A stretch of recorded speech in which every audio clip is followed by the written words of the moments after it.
Olá, a paz do Senhor, que bom!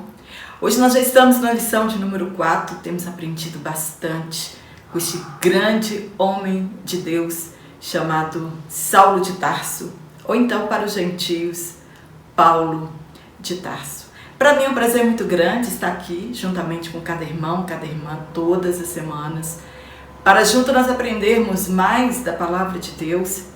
E eu confesso que eu aprendo bastante, juntamente com os irmãos, nós aprendemos bastante a respeito da palavra de Deus. Também sou imensamente grata a Deus por contribuir com alguns dos irmãos com a palavra de Deus.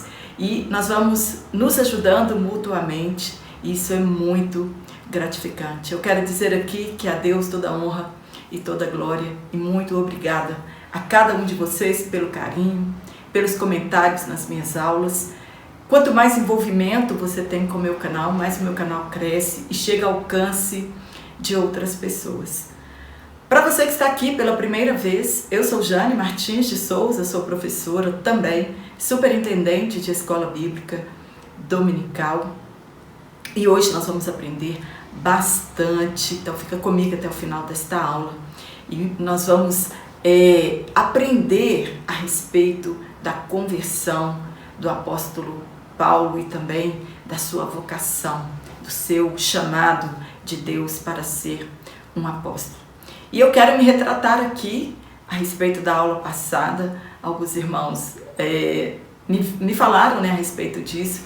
Eu disse que a conversão é um giro de 360 graus, quando na verdade é 180 graus, porque 360 graus nós voltamos para o mesmo lugar. Então, muito obrigada você que está atento aqui à minha aula e me ajuda no crescimento. E às vezes a gente fala alguma coisa aqui no calor da emoção e somente depois a gente percebe o que aconteceu em nossa aula.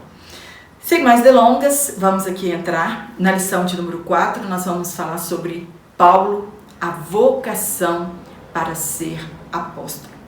E os textos tomados por base para nós meditarmos nessa lição, eu quero confessar aqui para os irmãos que eu estou amando esse trimestre. Não é diferente dos demais, mas nós estamos estudando de uma forma tão minuciosa que nós estamos aprendendo muito mais detalhes que outrora talvez nós não tenhamos aprendido. Eu quero dizer que esta aula estará em podcast, todas as minhas aulas agora, elas estão em podcast, no Spotify e também no Anchor. E se você quiser receber este comentário meu, eu vou deixar aqui a forma como você pode receber todo o trimestre ou apenas um comentário individual.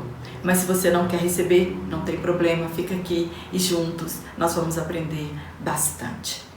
A primeira coisa que nós precisamos entender é o que é vocação. Vocação é chamamento. Vocação é um ato de escolha não nossa, mas da parte de Deus. Assim como os nossos talentos, eles são natos, não somos nós que escolhemos os talentos que nós queremos ter em nossa vida, assim também é a vocação. Essa vocação, ela é feita por parte de Deus. E esta vocação, ou este chamamento, ela pode ser geral, que é o chamamento para a salvação de todos pela fé em Cristo Jesus, ou esta vocação, ela pode ser específica, que é ser convocado para exercer um ministério cristão.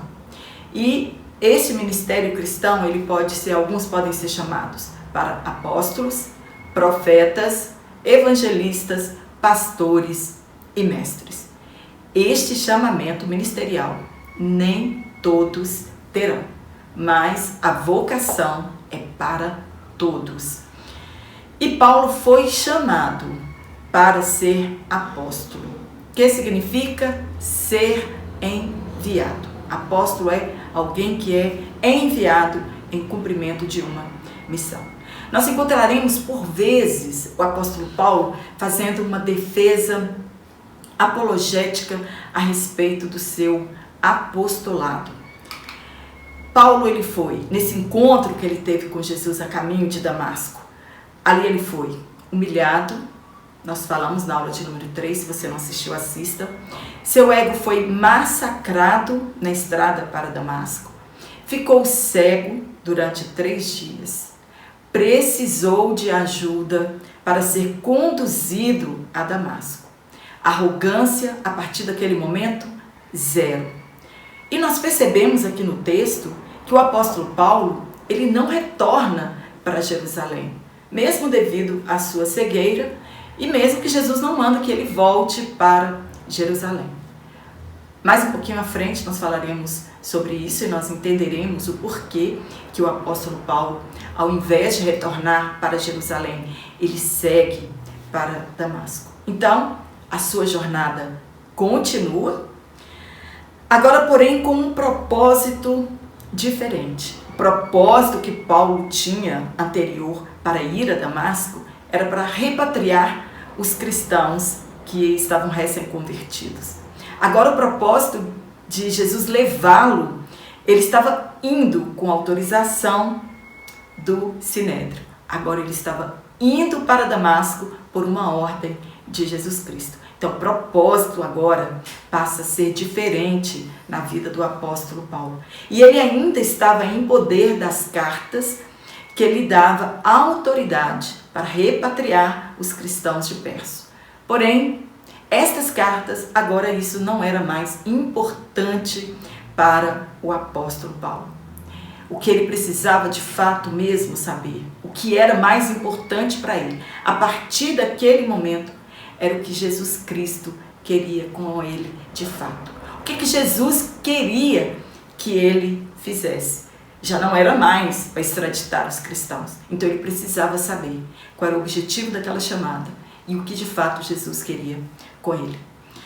Ele ficou 3 dias cegos, em jejum e oração. Isso já era costumeiro para os judeus, para um fariseu.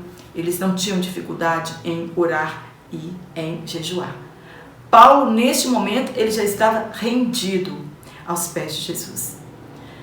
Nós veremos o ponto de partida de sua vocação, onde e como começaria, e a sua formação, onde seria. Paulo, a princípio, tinha formado aos pés de Gamaliel. Agora ele precisava saber aos pés de quem ele estaria para receber conhecimento para começar este novo ministério, esta nova vocação. Então, no tópico 1, nós vamos falar sobre o ponto de partida para a vocação de Paulo. Qual foi o ponto de partida para a sua chamada? Primeiro, a presciência de Deus. O que é presciência? Presciência é uma ciência inata. Você conhecer os fatos de antemão. E é um atributo incomunicável de Deus. E através dele, está presente no tempo e no espaço. Conhecendo todas as coisas antecipadamente. Pedro, ele confessou a Jesus dizendo que ele sabia todas as coisas. Quando Jesus pergunta a ele se ele realmente o amava. Então, quando Jesus pergunta pela 3ª vez, Pedro então responde: Senhor, o Senhor sabe todas as coisas. Deus, ele sabe todas as coisas antes que elas aconteçam. Por quê? Porque Deus, ele é atemporal e o presente e o passado e o futuro estão diante dele, como se todas as coisas acontecessem em um mesmo momento. Não é porque Deus predestinou algo a nosso respeito, mas é porque ele já viveu o nosso futuro. Isso é maravilhoso. Mas por que demorou tanto esse chamado do apóstolo Paulo? Por que Jesus não chamou ele antes? Porque a chamada de Paulo não era para que ele fizesse parte do colégio apostólico. A chamada de Paulo não foi para que ele fizesse parte do colégio apostólico. Os planos de Deus com ele era outro. A experiência que ele teve com Jesus Cristo ao vê-lo ressurreto qualifica-o então para o apostolado. Nunca se pretendeu que Paulo substituísse Judas Iscariotes. Às vezes nós encontramos muitas pessoas debatendo sobre isso. Por que os apóstolos não esperaram a conversão de Paulo para que ele fizesse parte dos 12, desse colégio apostólico? Quando nós estudamos a palavra de Deus, nós vemos que nunca, o objetivo de Jesus nunca foi que Paulo fizesse parte do colegiado. Porque se fosse, isso teria acontecido. Primeiro, o apóstolo Paulo, ele não tinha os requisitos principais para ser um apóstolo. Deus o manteve afastado para que ele não fosse acusado de pregar a mensagem dos outros. Aquele encontro mudaria sua vida para sempre. Não tem como dizer que você teve um encontro com Jesus Cristo e a sua vida continua a mesma. Que você não tenha mudado em nada a sua vida depois deste encontro maravilhoso. Então, o comportamento dele, a partir deste encontro, somente é explicado porque ele teve um encontro com Jesus. Como que um homem respirava vingança ainda e desejo de matar os cristãos, e ele muda de uma hora para outra, como nós dizemos no ditado popular, da água para o vinho, e já não quer perseguir mais, e agora já começa a evangelizar tanto judeus quanto gentios. Então, a única explicação, plausível para a mudança de comportamento do apóstolo Paulo foi um encontro que ele teve com Cristo ressurreto. Nenhum argumento faria com que ele mudasse de postura ou de pensamento. Afinal de contas, ele era um fariseu, sábio, entendido, doutor da lei. Então, nenhum argumento poderia mudar o fariseu de pensamento. Nós podemos lembrar que ele ouviu o discurso de Estevão, ele deu seu consentimento, e quando nós lemos o discurso de Estevão, ele é convincente e cheio do Espírito Santo. Quando ele escreveu aos Gálatas, ele fez menção da sua eleição desde o ventre da sua mãe. O que o apóstolo faz? Ele se reporta aos profetas, como Jeremias, que foi escolhido antes do seu nascimento, e Jacó também, que foi escolhido desde o ventre de sua mãe. A conversão de Paulo, ela não foi simplesmente uma conversão entre muitas conversões. Nós podemos dizer, entre aspas, ela foi a conversão, que mudou a história do cristianismo, da igreja primitiva, daquele encontro em diante. Ao mesmo tempo que ele estava orando e ele teve uma visão em outro lugar, ali não muito distante de onde ele estava, também a mesma visão fora revelada a respeito de Paulo. Então Ananias foi enviado a ele, pois Deus tirou todos os temores de Ananias, porque todo mundo conhecia a fama do apóstolo Paulo, a fama dele já tinha chegado aos rincões daquele mundo antigo. E o Espírito disse para Ananias, abre aspas, vá. Ananias estava com medo. Qual de nós não teríamos medo também de comparecer diante de um homem que desejava a nossa morte, que estava ali para capturar os cristãos? Então o Espírito diz a Ananias, vá, porque ele é para mim um vaso escolhido para levar o meu nome diante dos gentios e dos reis e dos filhos de Israel. E eu lhe mostrarei quanto deve padecer pelo meu nome. Fecha aspas. Paulo, ele acreditava que ele tinha sido predestinado por Deus para ser apóstolo dos gentios. Para Paulo, a sua chamada era uma obra completamente de Deus e de ninguém mais. Você já ouviu quando algumas pessoas se gabam de ter ganhado uma alma para Jesus? Eu já ouvi muito isso. Aquele ali é o meu filho na fé. Aquele ali foi eu que ganhei. Muitas pessoas, e às vezes nós encontramos o próprio apóstolo Paulo se gabando disso, de ter ganhado alguém para Jesus. Mas o próprio Paulo, ele não deu esta glória para ninguém, apenas para Cristo. Ele reconheceu que o seu chamado era de Cristo e que ninguém poderia fazê-lo mudar de pensamento se não fosse o próprio Jesus Cristo. Nós falamos na aula passada sobre as faculdades, né, intelectuais, a vontade, as emoções, os nossos sentimentos que são mudados quando nós aceitamos a Jesus Cristo. Então ele foi separado por Deus.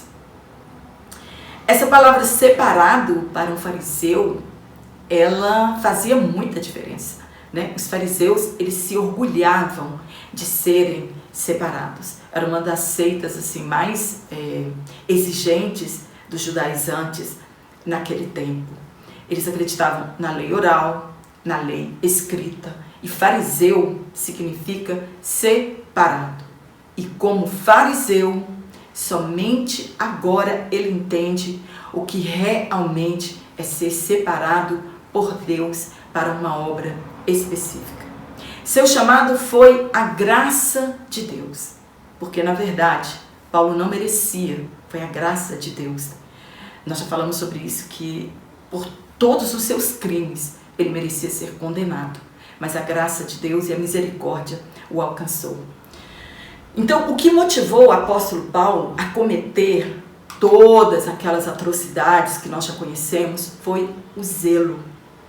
Talvez inspirado pelo zelo de Finéias, que no passado matou um judeu e uma mulher midianita para eliminar o mal do meio de Israel. Assim que Ananias chegou no endereço, imediatamente ele já reconheceu Saulo como irmão. Ora para que ele seja curado, as escamas caem dos seus olhos, literalmente, ele volta a ver ali, mas para que ele seja também cheio do Espírito Santo. Esse foi o motivo da oração, para que ele fosse curado e para que ele também fosse cheio do Espírito Santo. A partir daquele momento, Saulo não seria mais cheio de zelo, mas cheio do Espírito Santo. É o que a igreja precisa também ser hoje. A igreja precisa de homens e de mulheres cheios do Espírito Santo. Assim como foram os quase 120 no cenáculo no dia de Pentecostes. E aqui não é dado muitos detalhes a respeito do batismo de Saulo, tanto em água quanto no Espírito Santo. E também não é dado muitos detalhes se ele falou em línguas ali no momento do seu batismo. Aqui no texto a gente não vai ter muito, né, como esmiuçar isso, se ele falou em línguas, se ele não falou, mas depois quando nós lemos a sua carta, ele vai falar que realmente ele falava em línguas estranhas. Paulo foi um homem cheio do Espírito Santo, poderoso em palavras, cheio de sabedoria, tinha o dom de curas, fazia sinais, prodígios e maravilhas em nome de Jesus Cristo. Nós aprendemos aqui que a única coisa que nós devemos ser é sermos cheios do Espírito Santo. Nós podemos ser versados na Bíblia, falar vários idiomas, ter diversas faculdades. Porém, se nós não formos cheios do Espírito Santo, de nada adiantará. Não faremos a obra de Deus com excelência. E Paulo, ele entendeu isso, pois antes ele era apenas zeloso. Ele era doutor no judaísmo, no entanto, ele era vazio da graça de Deus. O nome de Paulo não foi mudado por Deus, como muitos entendem, ou como alguns personagens bíblicos, por propósitos diferentes, Deus mudara os seus nomes. Nós temos, por exemplo, Abrão, Abraão, Sarai, Sara, Jacó, Israel e Simão, Pedro. Cada uma dessas mudanças desses nomes foi um propósito de Deus. E o nome de Saulo, ele não foi mudado. Saulo era o seu nome hebraico e Paulo era o seu nome romano. E ele adotou o seu nome romano para a sua missão, para a tarefa que ele tinha a partir daquele momento de evangelizar os gentios. Um dos requisitos para ser nomeado apóstolo era ter visto o Cristo ressurreto. E isto Paulo afirma que viu. Quando ele esteve diante de Agripa para fazer a sua defesa, ele repete que Jesus havia dito a ele, abre aspas, sou Jesus a quem tu persegues. Agora levante-se, fique em pé. Eu lhe apareci para constituí-lo servo e testemunha do que você viu a meu respeito e do que eu lhe mostrarei. Então, nós vemos aqui que quando Jesus falou com ele, ele já tinha visto todos aqueles sinais que nós falamos na aula de número 3. Ele já tinha visto, a semente já tinha sido plantada em seu coração. E Jesus ainda lhe mostraria muitas coisas. Esse discurso nós não encontramos ele no livro de Atos, no capítulo 9. Esta visão gloriosa que ele teve o credenciou para o apostolado. No deserto, ele recebeu as revelações de Jesus Cristo, assim como Jesus deu instruções aos discípulos que andaram com ele. Qual era a vontade de Deus para Paulo? Torná-lo um embaixador de Cristo, um pregador do Evangelho. Assim como os 12 representavam as 12 tribos de Israel, Paulo seria o representante legal dos gentios, da igreja, que é o corpo de Cristo. Quando Deus quer que não haja nenhuma dúvida a respeito da chamada ou da missão, ele trabalha nas duas pontas da linha. Paulo teve a visão acerca de Ananias e vice-versa. Ananias também teve uma visão confirmando o que Jesus queria com o apóstolo Paulo. Assim como foi com Pedro e com Cornélio. Não adianta você dizer, abre aspas, eu tenho uma chamada, mas ninguém me vê. Não, Deus, quando ele fala nas duas pontas. Ele revela para você e revela para o líder para que esta vocação, esta chamada, seja aprovada. Paulo ele não foi ordenado pelo colegiado apostólico. A revelação de Jesus a Ananias foi o suficiente, efetivou a sua chamada. Paulo ele não teve de voltar a Jerusalém para buscar aprovação dos demais, nem tampouco buscar informações com eles. É claro, nós vamos estudar mais para frente, que muitas das coisas que Paulo prega e ensina, é claro que ele ouviu dos apóstolos, né, e dos líderes da igreja, porque quando o crente chega e encontra, e todo mundo conta o que aconteceu, o que ouviu, qual foi a revelação dada pelo Espírito Santo de Deus, e provavelmente isso deve ter acontecido com o apóstolo Paulo. Mas o evangelho, os mistérios que foram revelados, ele ouviu do próprio Jesus Cristo. Por isso, esse afastamento temporário dele com os demais. A sua chamada foi confirmada também pela imposição de mãos de Ananias. E Ananias, naquele momento, era a pessoa autorizada a fazer isso. Ele não teve só o chamamento por parte de Cristo. Alguém precisava efetivar aquela vocação. Alguém precisava efetivar aquela missão que ele ia desempenhar a partir daquele momento. Paulo baseou sua qualificação nesta visão, de ver o Cristo ressurreto. Ele sofreu muita rejeição e passou uma vida ministerial defendendo seu ministério e a sua vocação. Paulo ele é um exemplo para nós de conversão, de uma vida realmente transformada. Um chamado, ele muda a nossa vida. Nosso caráter, nossa conduta, ele muda propósitos. Foi assim na vida de Paulo. De perseguidor, agora passa a ser um apóstolo perseguido por amor ao nome de Jesus. De um homem violento, contumaz, de personalidade obstinada, agora rendido aos pés de Cristo.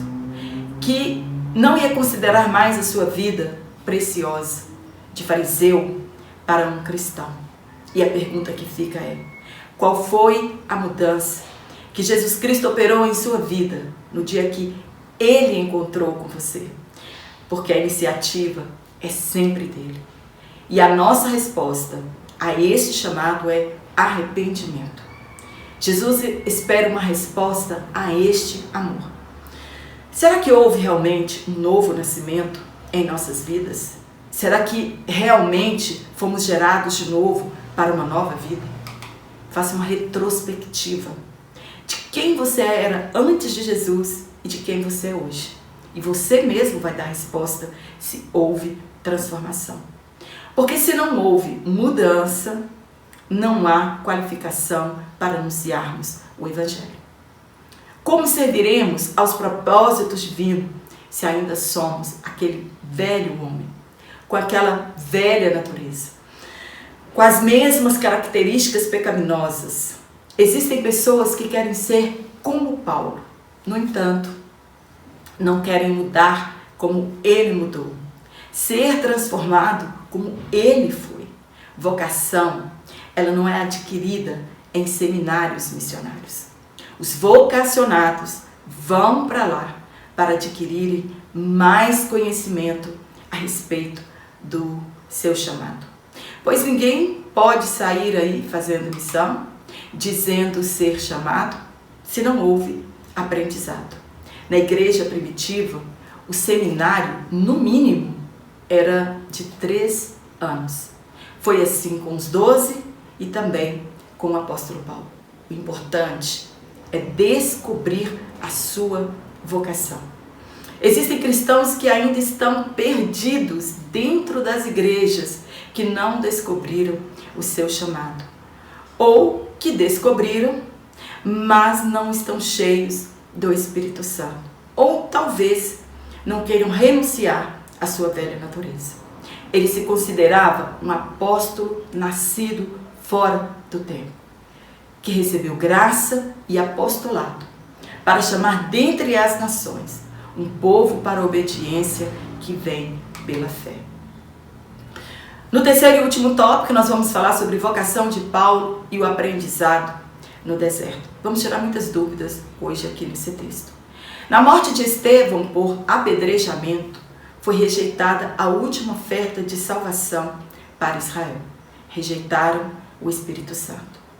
De Mateus 3 até o capítulo 7 de Atos, a mensagem pregada era a mensagem do reino de Deus.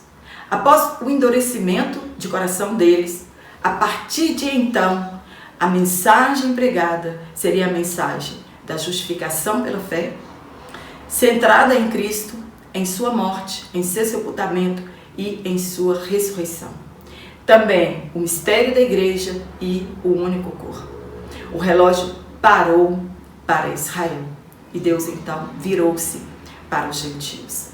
Paulo faz o que todos devem fazer ao serem salvos. Ele não foi pregar em lugares distantes, ele ficou ali mesmo e anunciou o Evangelho.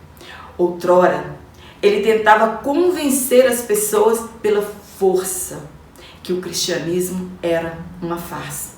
Agora, ele estava disputando nas sinagogas em Damasco que Jesus Cristo é o Filho de Deus. E ele entendeu o que o profeta Zacarias havia dito, que tinha profetizado. Quando Deus disse: não é pela força, mas pelo meu Espírito. Ele foi capacitado pelo Espírito Santo para pregar as boas novas. O mesmo revestimento inicial ele também recebeu e nós também recebemos. Sem a capacitação que vem do alto, não somos capazes de fazer a obra de Deus. O ponto 1, a ida para o deserto. Paulo se converteu, ficou em Damasco pregando, não consultou aos homens após o seu chamado, não voltou para Jerusalém. Senão as pessoas diriam que ele aprendeu com os 12, que a mensagem que ele pregava ele não tinha recebido por revelação, mas os 12 tinham ensinado a ele, e que recebeu a autoridade deles e não diretamente de Jesus. Em vez disso, Deus o mandou para a Arábia para um tempo de meditação e aprendizado. Isso durou cerca de 3 anos. Retornou para Damasco, onde foi perseguido, fugiu pelos muros da cidade e partiu então, agora, para Jerusalém. Viveu as mesmas experiências que Moisés e o profeta Elias quando eles foram para o deserto. Provavelmente tudo isso aconteceu em 37 depois de Cristo. Passou um tempo pregando em Damasco, depois ele foi para a Arábia. Nós vamos entender aqui, abre aspas, quando diz, decorrido muitos dias, ele retornou a Damasco. Isso cobre um período de aproximadamente 3 anos, período em que ele aprendia sobre o mistério da igreja. Reavaliar a si mesmo diante de Deus, suas crenças e convicções judaicas. Confrontar as suas convicções com a graça de Deus em Cristo Jesus. Em seu retorno para Damasco, ele foi atacado por judeus, provavelmente sob o domínio do rei Aretas, ele mesmo fala em sua segunda carta. Lucas não fala onde ele foi na Arábia e quanto tempo ele ficou, não nos é dito. Naquela época, nós vamos entender que o espaço geográfico daquele tempo. Naquela época, a área designada por Arábia aplicava-se a todo o território da moderna Arábia, o Sinai e o interior até Damasco. Refere-se a Nabateia. Era a região em torno de Damasco, na Síria. Saulo passou a maior parte desses 3 anos pregando em Damasco e em seus arredores, cidades e aldeias. Não há discrepância entre o relato de Paulo e o de Lucas acerca dos 3 anos em Damasco. Depois da perseguição, ele foi a Jerusalém, conheceu apenas Pedro, esteve com ele 15 dias, já estava pronto para explicar sua chamada aos líderes da igreja de Jerusalém. Mesmo os apóstolos, a princípio, tiveram medo de Saulo. Eles saberiam então que Jesus tinha mudado sua vida e que aquela revelação tinha transformado sua mente e seu espírito. No deserto, Paulo aprendeu a ser o líder que ele precisava ser, que a chamada dele era diferente da chamada dos 12, por isso não precisava ter ciúmes, porque foi chamado depois. Todos nós temos uma chamada diferente. Aprendeu que a simplicidade é a chave que abria a porta do cristianismo.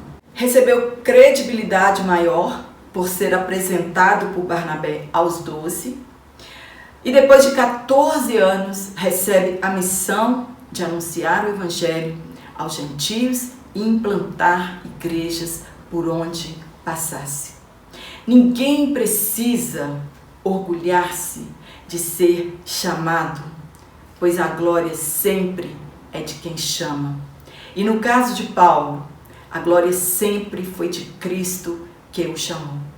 E também não precisamos ter ciúmes se somos chamados mais tarde do que outros já foram chamados. A glória sempre será de quem o chamou, né? Que é Cristo.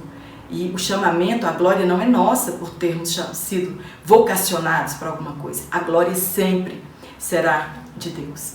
A tarefa a ser realizada, ela não é nossa, mas é a tarefa daquele que nos chamou. A obra não é nossa, sempre é de Jesus.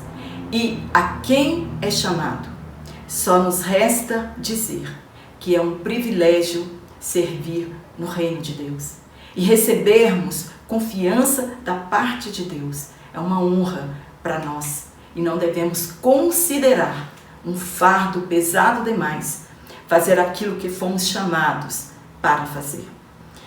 Se Deus te chamou para fazer algo, saiba que a glória sempre é dele. Você foi convocado? Você foi vocacionado? Se foi, aliste-se então e diga ao Senhor Jesus Cristo: eis-me aqui. Assim como Paulo fez ao receber o seu chamado diretamente do Cristo ressurreto. E hoje nós também somos chamados diretamente por Ele, por intermédio do Espírito Santo. Amém? Espero ter te ajudado com este comentário. Dá um curtir aqui na minha aula, compartilhe em suas redes sociais. Se você ainda não se inscreveu no meu canal, se inscreva. Se você não está recebendo as minhas aulas semanalmente, desative os sininhos das notificações para que todas as semanas você possa receber as minhas aulas e também para que o YouTube sugira o meu vídeo para outras pessoas. Quanto mais envolvimento você tem com o meu canal, mais o meu canal cresce. E eu quero agradecer cada comentário carinhoso, eu quero agradecer os irmãos que têm me ajudado para que meu canal continue crescendo. Estou me esforçando para que eu melhore, né, no áudio, na imagem, né, na edição dos meus vídeos. Né, eu confesso que eu faço tudo, mas o Espírito Santo de Deus tem me dado graça para me fazer, e eu me sinto muito feliz por ter recebido esse chamado para estar aqui semanalmente, juntamente com os irmãos. Então não se esqueça de dar um curtir aqui. Eu quero mandar um abraço para todos vocês que semanalmente estão aqui no meu canal, já se inscreveram também. Que Deus, na pessoa de Jesus Cristo, continue te abençoando, abençoando também o seu ministério do ensino. Que o Espírito de Deus te dê mais graça e mais sabedoria para continuar firme nesta missão. E eu quero mandar um abraço para aquelas pessoas. Mas Jane, manda um abraço para mim, manda um alô para nós aqui. Então, para o nosso irmão Ronilson Freire, em Cabo de Santo Agostinho. Para a nossa irmã Maria Lúcio, em Jerônimo Monteiro, no Espírito Santo. Maria Mercedes, em Tucuruí, no Pará. Irmã Sueli Almeida e seu esposo, pastor Paulo, um abraço e obrigada pelo carinho, em Alvorada. E também o Helenilda Miranda, na AD, em Pernambuco. Forte abraço para você. Fiquem todos na paz do nosso Senhor e Salvador Jesus Cristo. E eu te espero aqui na nossa próxima aula. Se Deus assim nos permitir, então.